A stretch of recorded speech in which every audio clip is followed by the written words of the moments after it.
Because narcissists only want supply, they trick and train you to comply. You're in trouble yet again, but you'll get grace if and when you submit and feed the story. Safe for now, but should you worry? Welcome back. I'm Amanda, LMHC. I hope this helps you grow and be. The question of the day is, are the narcissist's rewards worth enduring their punishments? Narcissistic people of all relationships consistently provide benefits to those who stay in relationship with them, to people who support them, embolden them, fawn for them, praise them, adore them, favor them, get manipulated by them, feed their ego, believe their narratives, or give them that praise, favor, and attention that they like. And under these conditions, they can be very nice. They can be very amiable and very generous. At least to your face.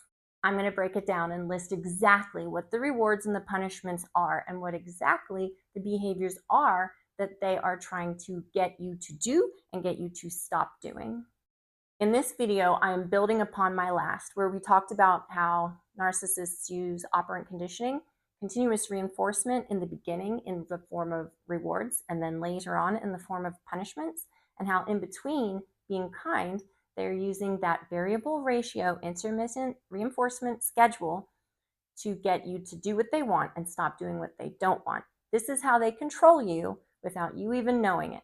Of course, combined with a functional dose for them of gaslighting and blame shifting, emotional invalidation, and other helpful things for the agenda. So your job is to identify what applies to you and ask yourself, is it worth it?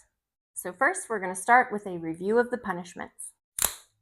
This is for yellow flies in the garage when they want to bite me while I'm trying to work out. I don't take lightly to yellow flies or narcissistic abuse. So we've got up at the top the narcissist's goals, your unwanted behaviors, because remember, punishments are designed to deter unwanted behavior. Then we have what their actual punishments are. So let's start here, and we're going to work our way backwards to reveal and uncover the truth of what is being hidden behind all of the gaslighting and the blame shifting, behind all the guilting and the obligating and the threatening. So these are their punishments. I've got them categorized into 5 different groups just for comprehension value. First, they will hammer their dogmas, mock, ridicule, and belittle, frequently use imperative language like you should, you ought to, they must, they need to, this is necessary. All of those must, imperative, now, urgency type words. Criticize, silent treatment, not talking to you, not looking at you, not responding to your bids for attention, like you make some kind of friendly comment and they just ignore you deliberately, not accidentally. They heard you. Cold glares, withholding kindness, withholding acknowledgement to those bids. Negging.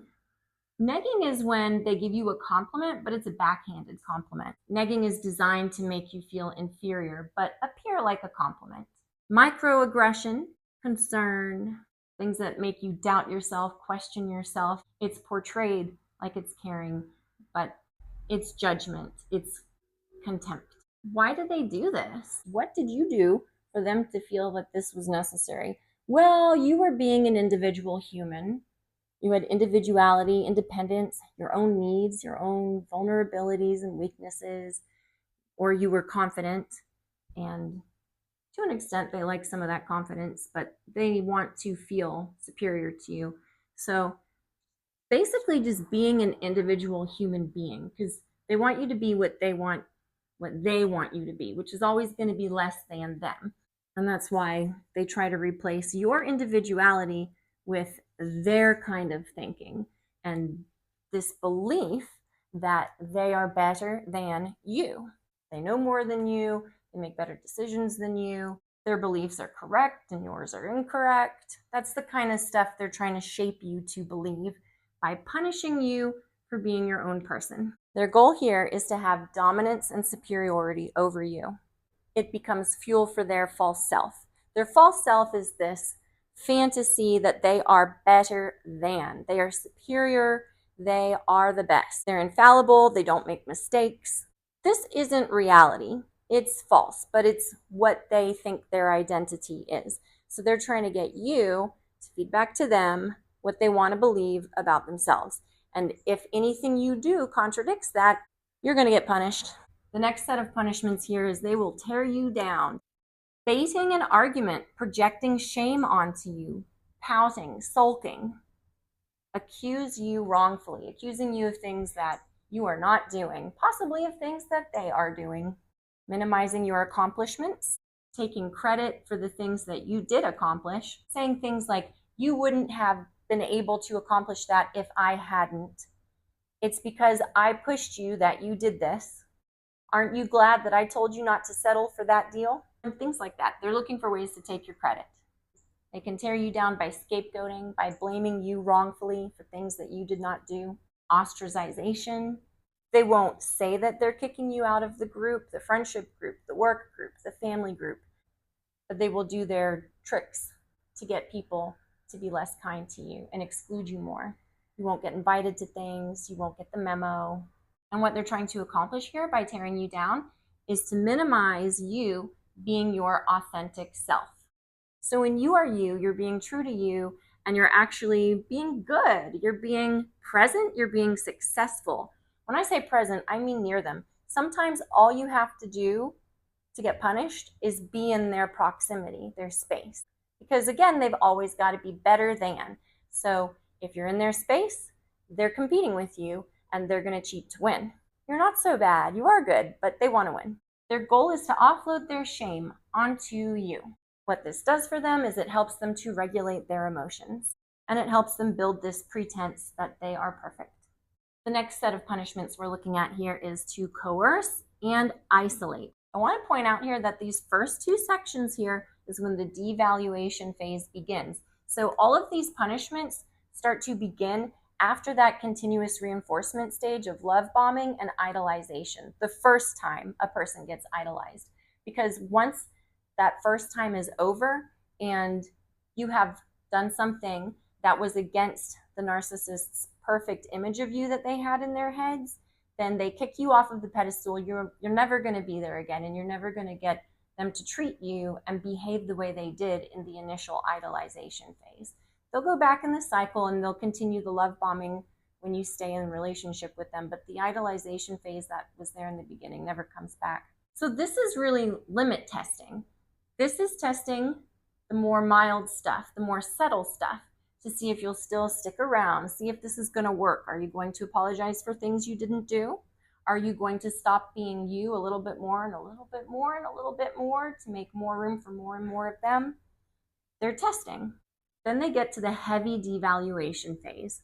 This is to coerce and to isolate. That's what these punishments are all accomplishing. Bringing up the past. If you did something wrong 7 years ago, you're going to hear about it. Triangulation, speaking badly about you behind your back, smear campaign, discredit, guilt, fake incompetence. So weaponized incompetence, pretending that they just can't do things as good as you can, so you should do it. Character assassination. They just go around and every piece of you, your career, your values, your family, your personality, just making it sound like everything about you is bad to everybody around you that you have a relationship with. Sending flying monkeys, using obligation. This comes right before the discard typically. And these can all be mixed in, all of these punishments, but they're going to increase as they have pushed the limits and pushed the boundaries with you and learned to believe that they can and they can keep going. So of course they do keep going. What they're punishing people here for is boundaries and autonomy, saying no, not yet. Narcissistic people don't like to be told no. They don't like boundaries. They take that as betrayal because they feel so pathologically entitled. And they see other people as extensions of themselves. They see other people as existing for them. So if you're existing and you're not giving them what they want, you're telling them no, then to them that just feels insulting and wrong. The goal of coercing and isolating you is to punish your boundaries and your autonomy so that they can control you and win and defeat you at all costs. even costs to themselves. They will throw everything away just to feel that they win. Now, in my last video, I talked about when continuous reinforcement shifts from being all rewards in the initial idolization phase to when it switches to being all punishments for a certain set of behaviors. This is where we get into that. These behaviors here are going to be consistently punished. This is where the unspoken rules comes from. None of this is articulated. None of this is discussed. None of this is agreed upon. This is how they want it, and they are going to force you to take it when you stay with them. For a narcissistic person who is not working on bettering themselves, these are non-negotiables for them. There will be no boundary setting. There will be no autonomy. And that brings us to our next set of punishments, the gaslight category, which will include all of those mental gymnastics, all of that brain work that narcissists do in their minds. And on the outside, you're thinking, wow, that is a lot of work to be thinking that way. It is a lot of work. It is a lot of energy to think that way. For a narcissist, the mental gymnastics to find ways to pin things on you and alleviate guilt and blame from themselves is an automatic response for them. They would have to make the effort to not do that. We have blame shifting, DARVO, deny, attack, reverse victim and offender. Regular denial. I didn't do the things I said and did.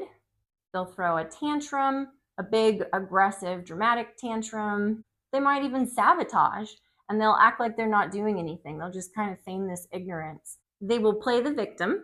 They will make threats. This could be threats to your safety or threats to their own safety. And if the scapegoating didn't work, now they're going to up the ante. They'll be mobbing, getting people to join in with them, isolate you by force. Word salad.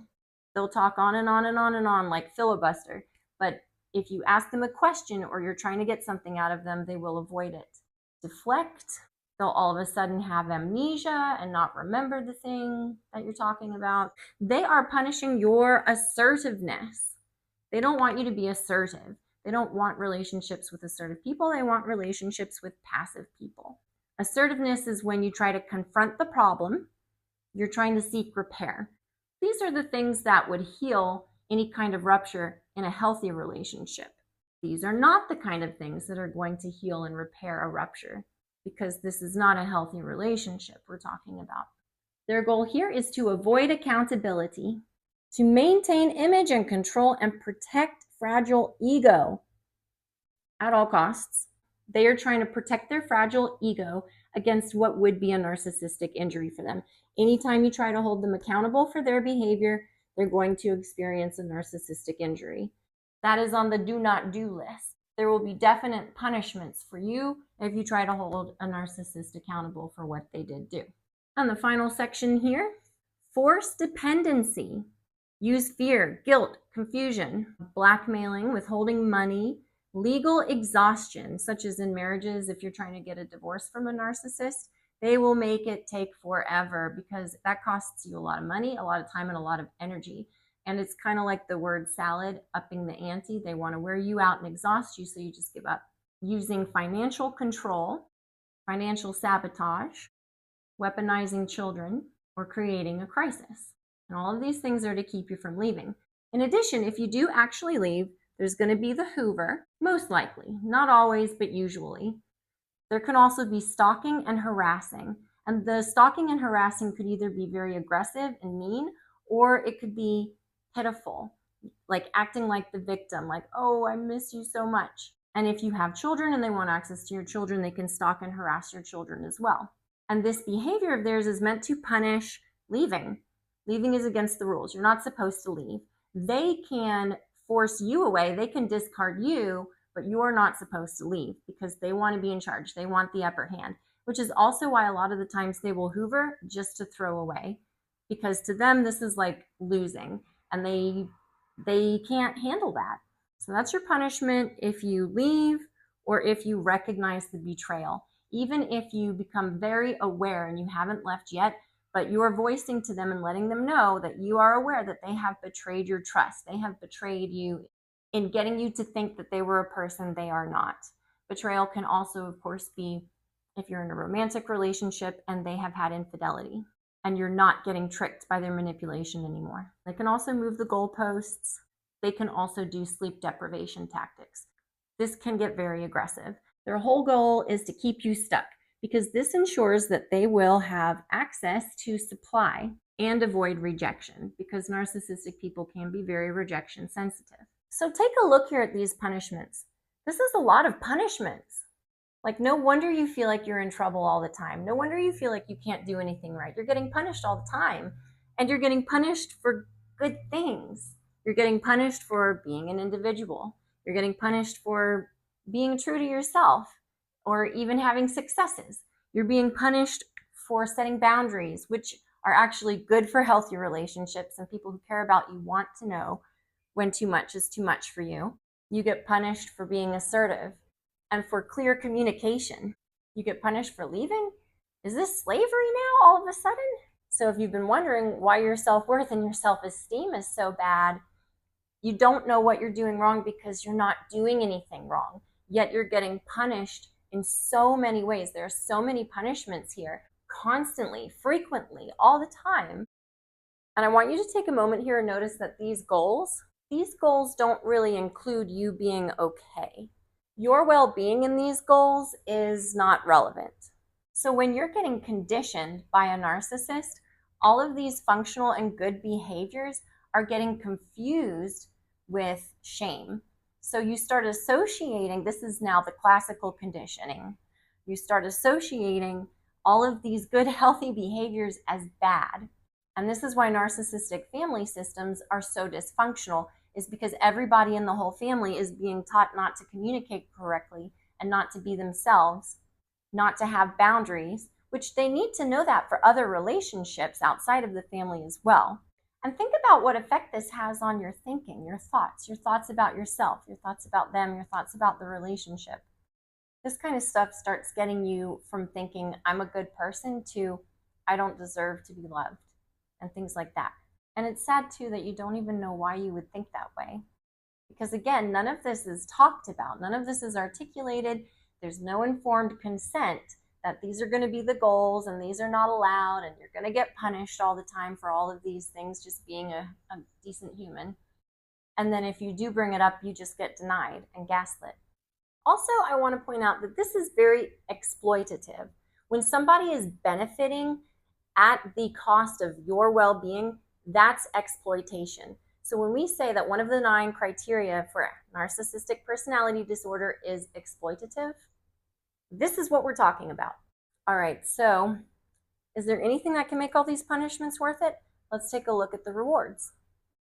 I've also categorized the rewards into 5 groups. 1, temporary love bombing idolization phase. 2, Trojan horses. 3, good graces. 4, a rest from harm. And 5, faking care and empty words and actions. So these are the rewards that you get for the behaviors that the narcissist or narcissistic person or people want you to do. This is when you're not in trouble, when you're following the rules.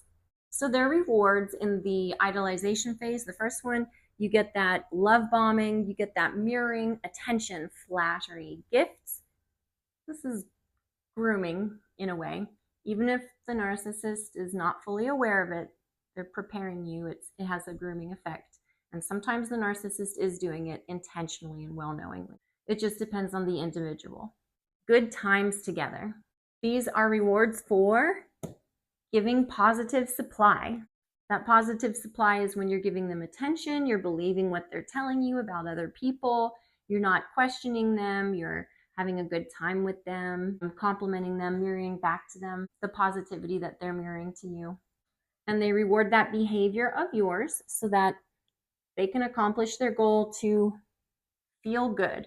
Next set here, Trojan horse rewards. These are positive rewards, things that you are getting, things like gifts, services, and help, publicity. So they might publicize you because they're associating themselves with you. And when they elevate you and people know that they're with you, they're elevating themselves. But you might not know that yet. This is also where a lot of the grooming comes from. They're setting you up to get attached to like them. The reason I'm calling these Trojan horses is because they absolutely come with strings attached. They don't do anything that they're not going to want to cash in on later. They may be purchasing their entitlement in their own minds. And you're going to know this when they start saying things like, after all I've done for you, or I feel taken advantage of, in response to you not letting them abuse you, essentially. So you will get these Trojan horses, these nice things, these gifts that appear nice in the beginning. You'll get rewarded with those when you start getting more dependent on them. So they will reward you with these things when you are getting dependence on them because they're helping you. So you're getting used to depending on them. You're building trust. You might be giving up some of your independence because you are trusting them, such as, in a married couple, quitting your job and staying at home with the kids, or just counting on them for things you really do need or really want. And they are also rewarding you for indebtedness. This is why gifts get used as guilt and obligation tools, because now you are in debt to them. These aren't altruistic. You're going to have to pay it back later. And the goal of this is to trick and trap you. I say trick because all of these gifts are made to look really nice and look thoughtful and feel like love. But if it was altruistic, it would never get used to guilt or obligate you to have to put up with something that is hurting you. So it gets you dependent on them and it gets you indebted to them. If you're getting their good graces, these are things like their attention, their affection, their kindness. Those are positive rewards, things that you are receiving that you like. In a system such as at work with friends or in a family, this gives you protection from being the scapegoat, because in groups where there is a narcissistic person, there always has to be a scapegoat. Good graces can also include a pleasant hangout. And these are all rewards for enabling, because if you are protecting the narcissistic person from the consequences of their actions, they might reward you from protecting you from the scapegoat role. And the whole goal of rewarding you for enabling them is to protect their fragile ego. Because narcissists are manipulative and abusive in order to get what they want. But they don't want to be called out for that. They don't want that exposed. So if you embolden them and you hide their abuse, you enable them, then you are rewarded with their good graces. Hence the golden child. This is why in family systems, the golden child has a very different relationship with the narcissistic parent compared to the scapegoated child. Now here, another set of rewards a narcissist will give you is a rest from harm. So they're not actually giving you anything that you want. This is called a negative reward. So they're taking something away that you don't want. Basically, if you do the behavior they're trying to train you to do, which is fawning and submitting, this would be doing whatever it takes to please them and just letting them have their way. This can be apologizing for things you did not do. The goal of fawning and submitting is for the narcissist to gain dominance and superiority. So to get dominance and superiority, they want you to fawn and submit, and they will reward you by giving you a break, not to be confused with stopping, but they will give you a break from harm. They might temporarily end the silent treatment. Take a break until the next need for a scapegoat.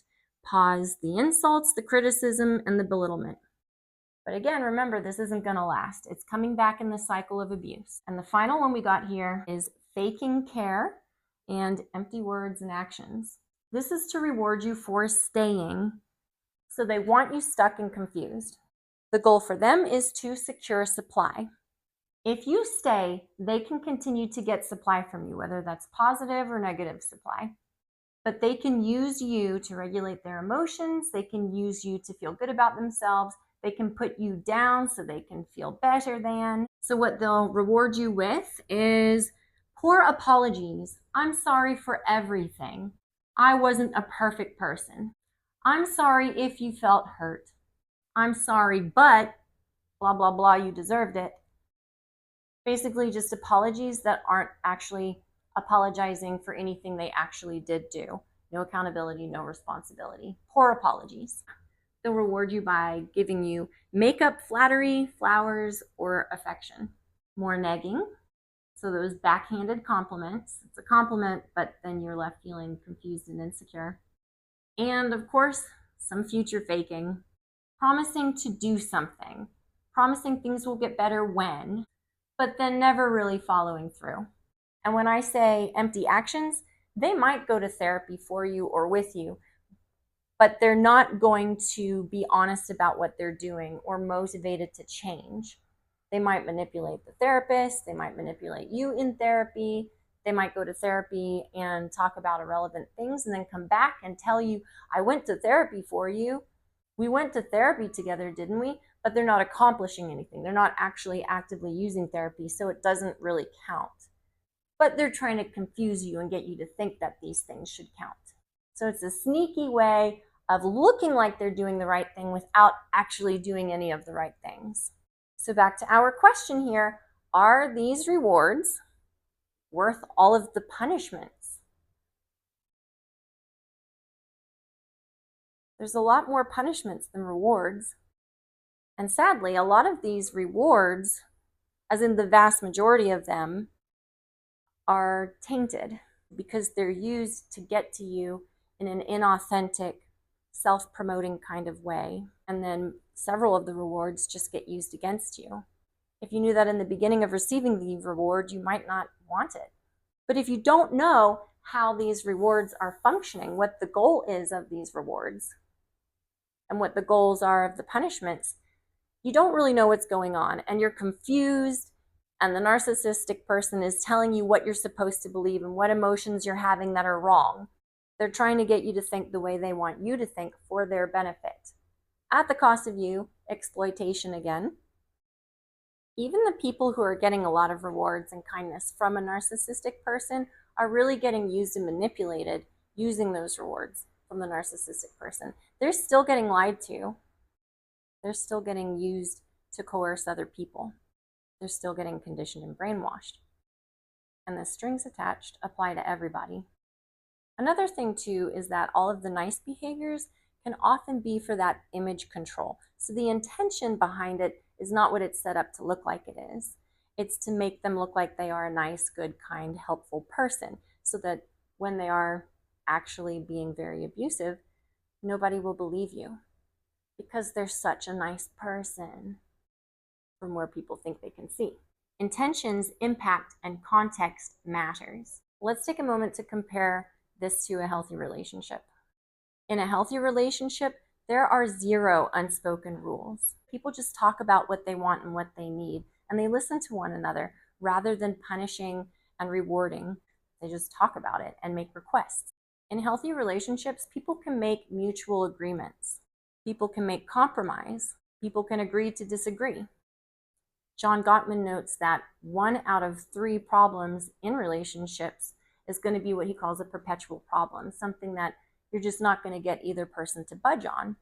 So 2 out of 3 problems are solvable. 1 out of 3 you're not going to get change. And people in healthy relationships can accept that. And they don't want the person they love to give up their beliefs, their values, and things that are important to them, because they value that person as they are. In healthy relationships, people can straight up just voice their needs, and they don't have to be afraid to get unloved for doing it. They don't have to be afraid to get punished for having needs and wants, or hurt feelings, or problems. Confrontation is actually really helpful. It just means that you're confronting the issue. It doesn't have to be aggressive. It can be assertive. Healthy people really value who somebody really is, and they want them to be happy and well. It's healthy to care about someone else's experience, someone else's feelings, and someone else's well-being. And if you're in a relationship with somebody who doesn't, then that's not healthy. In healthy relationships, kindness remains even if somebody is sad with you or mad with you. Ruptures happen in healthy relationships too, but the difference is repair happens. There are real apologies and real changes of behavior. Something important to note here is that healthy relationships have reciprocity, and they're not transactional. This is transactional because the rewards and the kindness are used as leverage. And when they do something for you, they're expecting you to do something for them. Reciprocity means fluid and unstructured, and there can be an acceptance of somebody having done more for the other person. In reciprocity, people are motivated by empathy, not by what they can get out of it. So what can you do to heal? See if you can identify exactly what of your behaviors are being punished and how you're responding to that. Consider if you have been trained to not do these behaviors that get punished or to do these behaviors that get rewarded, even if you're in a new relationship, because you can still be conditioned and not realize it. and you can still default to doing these behaviors that you were previously rewarded for and not doing these healthy behaviors that you were previously punished for. So consider the patterns that you have had with the antagonistic person in your life. Observe your automatic responses. Remember to use mindfulness and self-compassion. A good journal activity could be to write down or to say out loud and to put into words these unspoken rules that were created by this continuous reinforcement of punishment. You could even write out a contract, like pretend that the narcissist is writing this contract to you and actually look at it and think, do I agree to this? Am I going to sign this contract? The more awareness that you have that this has been going on, the more you increase your likelihood of being able to make conscious decisions and reprogram yourself and let go of the narcissist's programming on you. I hope that helps you grow more aware of what's been going on and be increasingly free to be you. If you want to learn more about narcissistic abuse and how to heal from it or how to prevent it, feel free to subscribe. There will be no punishments for it. Totally optional. Thanks for watching.